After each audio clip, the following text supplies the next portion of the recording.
ለማንኛውም ካንቺ የምፈልገው አንድ ነገር ስላለ እሱን የምታሟይልኝና እሺ ልትይኝ ከሆነ የካሌብን ሐሳብ ለማስቀየር እሞክራለሁ።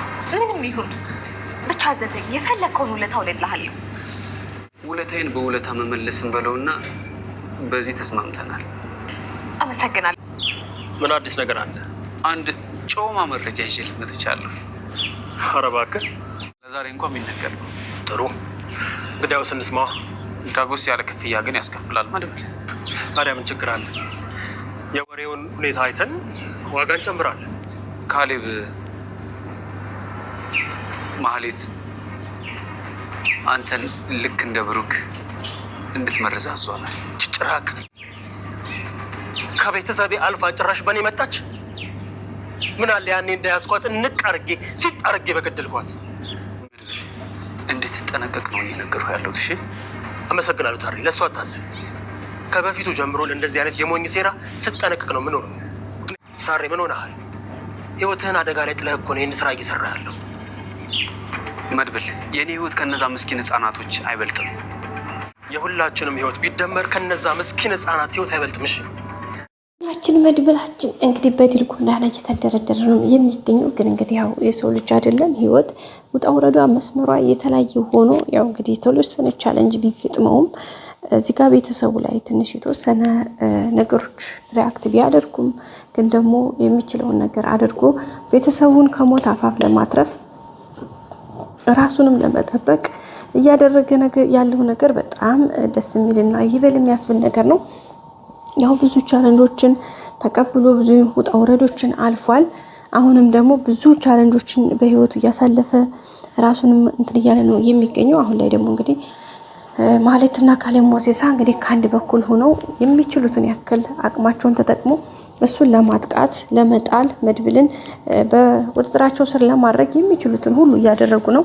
ይሄ ደግሞ እሱን በጣም ቻሌንጅ እያደረገው ነው። ግን ቢሆንም ደግሞ እያንዳንዱ ሴራቸውን እያከሸፋባቸው ነው የሚገኘው። በተለይ ደግሞ እንግዲህ እሱን ለመጣል ብለው ወጣ ወረድ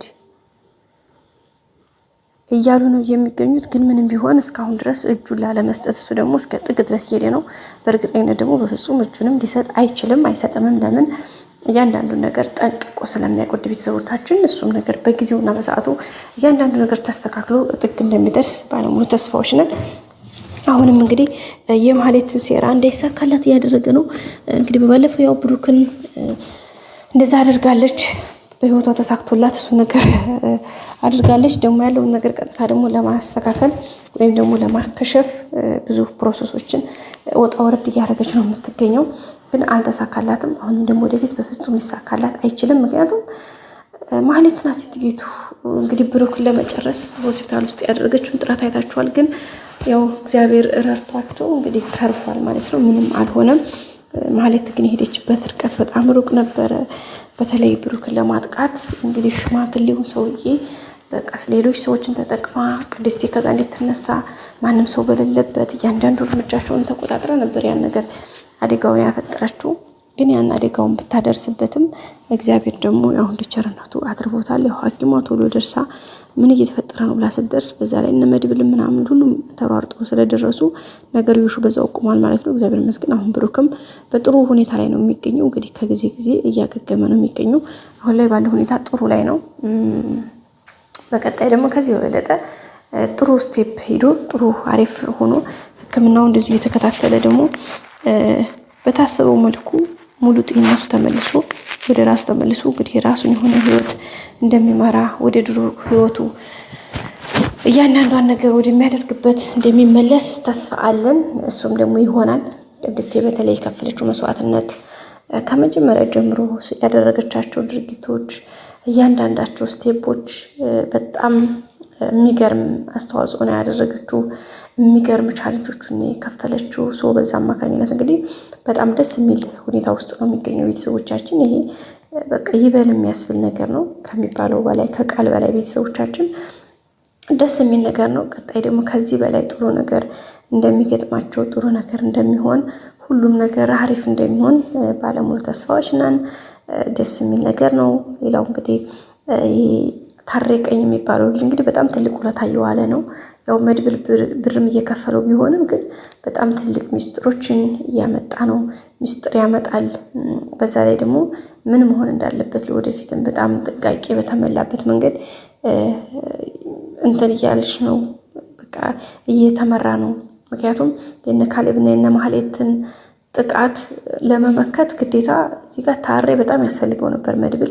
እሱም እንግዲህ እሱን ተጠቅሞ አሪፍ ሁኔታዎችን ተቋቁሞ ነገሮችን እየሄደ ነው የሚገኘው። በጣም ደስ የሚል ሁኔታ ነው ያለው። ቅድስቴም እንግዲህ ብሩክን በሚገባት መልኩ እየተንከባከበችው ነው፣ በጣም በፍቅር ማለት ነው። ቅድስቴም ምሳሌም እንግዲህ ያው አባዬ መቼ ነው የሚሄደው ምናምን የሚለው ጥያቄዎቿ ቢኖሩም ብቻ ግን ደስተኞች ናቸው፣ እግዚአብሔር ይመስገን ከሞት ስለተረፈ ማለት ነው ቤተሰቦቻችን። ሌላው እንግዲህ ዛሬ መድብልና ዳጣ ትንሽ ዘና እያደረጉት ነበረ። መድብል እንግዲህ ዳጣ እንደዚህ አይነት ነገር መስፈራችሁ አትወድም እሱ እንደሆነ በቃ ሌላ እንትን ይላታል ማለት ነው። በቃ እና በጣም ድንግጣ እንዴት እንደሸሸች ታውቃላችሁ። እና አሁን ደግሞ ማህሌት ደግሞ እንግዲህ ከታሬ ጋር እና ነገሮች እያወሩ ነበረ። በተለይ የተሰጣ ሚሽን መድብልን እንደ ወንድሙ እንደ ብሩክ ማድረጉ ጉዳይ በአጽንኦት እንድታዩና ይሄን ነገር መተግበር አለብሽ ብሎ ካሌሞሳ ይሄንን እንትን ሰጥቷታል። ሚሽን ግን ሚሽኑ ቢሰጣትም ሚሽኑ ከአቅሟ በላይ ሆኖባታል። በፍጹም ማትቆጣጠረው ሚሽን ይሄ ሚሽን ምክንያቱም በጣም ከባድ ስለሆነ ቤተሰቦቻችን ግን ያ ምንም ምንም ያው ያለውን ነገር በትዕግስት ለመጠበቅና ለማለፍ የምትችለውን እያደረገች ነው። እሷን ብቻ ሳትሆን እነሱም እያደረጉ ነው። መድብልም ራሱን ለመከላከል ካሌሞሳና ግብረአበሮቹ እንዲሁም እነ ማህሌትን ወደ እስር ለመወርወር እየሞከረ ነው። እንግዲህ ያ ወንድሙ ጓደኛው የመድብል ማለት ነው ወይም ደግሞ የካሌሞሲሳ መንትየ ወንድሙ አክዓብ ዛሬ ለመድብል ደውሎለት ነበረ። እንግዲህ ጥሩ ባልሆነ ስሜት እንደፈለገው ምናምን ነግሮታል። ምናልባት የሆነ ችግር ተፈጥሯል ማለት ነው እያለ እንግዲህ መድብሉም ውስጡ በጣም ሀሳብ ላይ ነው ያለው። እንግዲህ ምን እንደተፈጠረ አላወቀም። እሱ ራሱ ግን እንደሚፈልገው ምናምን አናግሮታል። ሰው ዛሬ ተቀጣጥረዋል። አሁን ይገናኛሉ። ያኛው ትንሽ ጥሩ ስሜት አልሆነ ውስጥ ገብቷል። ምን እንደተፈጠረ አይታወቅም። ሰው ስለዚህ አንድ ላይ ሆነው እንግዲህ መድብልና ጓደኛው ወይም አክዓብ ሁኔታዎችን አስተካክለው እንግዲህ ወደ ድሮ ማንነታቸው ወደ ጥሩ አርአያቸው ወደ ጥሩ ሁኔታቸው ሁሉም ነገር እንደሚስተካከል ተስፋ አለን ቤተሰቦቻችን። ግን እስካሁን ባለው ሁኔታ በጣም ደስ የሚል ሁኔታ አሪፍ እየሄደ ነው። ብሩክም እንግዲህ በቅርቡ እግዚአብሔር ፍቃድ ድኖ እንግዲህ በሁለት እግሩ ቆሞ ቤተሰቡን በደስታ እንደሚፈነሸንሽ ተስፋ አለን። ብቻ አሁን የመጣችው ደግሞ እቺ ቅድስት ያክስት ልጅ የምትባለዋ በጣም እያናደደችን ነው። መድብል ራሱ በጣም እየተናደደ እየተበሳጨባት ነው። እንደው ሙልቅቅቅ ያለች ነገር ምኗም አታምር ወይ አታፍር። እንግዲህ የጠርሙስ ይዛ ነው የምትዘለው ጭፈራ። በእርግጥ እሷ ማንነቷ ቀርማ ተናግራለች እና በጣም ከባድ ውስጥ ያለችው። መድብል ደግሞ ይሄን ባህሯ በጣም የሌለ ነው የሚያስጠላው፣ የሌለ ነው የደበረው። በቃ በጣም ነው የሚደብረው ማለት ቤተሰብ ግን ያው የሚችሉትን ነገር ለማድረግ እየሞከሩ ነው። ቅድስቴም ለመምከር እያለች ነው። በቀጣይ አዲስ ቪዲዮ እንገናኝ። ሰላም።